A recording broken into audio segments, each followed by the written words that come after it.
कराची में सईद मेमन की बाज़ियाबी लाइ STP तरफ़ां प्रेस क्लब आॾो मुज़ाहिरो कयो वियो।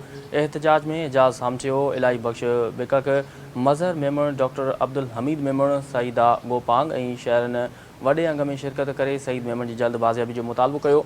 उन मौक़े ते अॻुवाणनि ख़िताब कंदे चयो त सईद मेमन खे अगवा थिए 20 ॾींहं गुज़री चुका आहिनि, पर सिंध हुकूमत अञा ताईं ख़ामोश तमाशाई बणियल आहे, जंहिं करे संदसि बाज़ियाबी सवालिया निशान बणिजी वई आहे।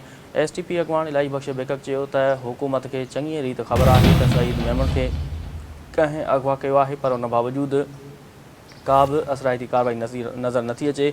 उन चयो त बलूचिस्तान ऐं ख़ैबर पख्तूनख्वा जा माण्हू पंहिंजनि मुल्कनि जी आज़ादी लाइ सिंध में अची जदीद हथियारनि सां ऑपरेशन करे पंहिंजा माण्हू बाज़ियाब कराए वापसि हलिया था वञनि, जॾहिं त अफ़सोस जो सिंध में सईद मेमन, प्रिया कुमारी ऐं ॿियनि केतिरनि ई अगवा ऐं लापता माण्हुनि जी बाज़ियाबी लाइ हुकूमत संजीदा क़दम खणण में नाकाम नज़र अचे थी। मुज़ाहिरीन जो चवणु हो त सिंध ऐं बलूचिस्तान जे वॾनि वज़ीरनि सां राब्ता करण बावजूदि मामले जो को बि नोटिस न वरितो वियो आहे। उन्हनि ऐलान कयो त सईद मेमन जी बाज़ियाबी ताईं एहतजाज जो सिलसिलो जारी रखियो वेंदो। इहा अहम ख़बर आहे जेका मां सां शेयर करे रहिया आहियूं त कराची में सईद मेमन जी बाज़ियाबी लाइ STP तरफ़ां प्रेस क्लब आॾो मुज़ाहिरो कयो वियो।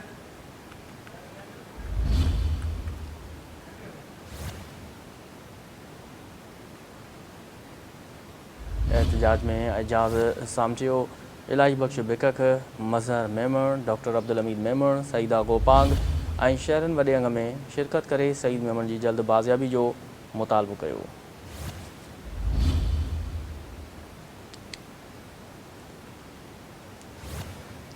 उन मौक़े ते अॻुवाणनि ख़िताब कंदे चयो त सईद मेमन खे अगवा थिए 20 ॾींहं गुज़री चुका आहिनि, पर सिंध हुकूमत अञा ताईं ख़ामोश तमाशाई बणियल आहे, जंहिं करे संदसि बाज़ियाबी सवालिया निशान बणिजी वई आहे।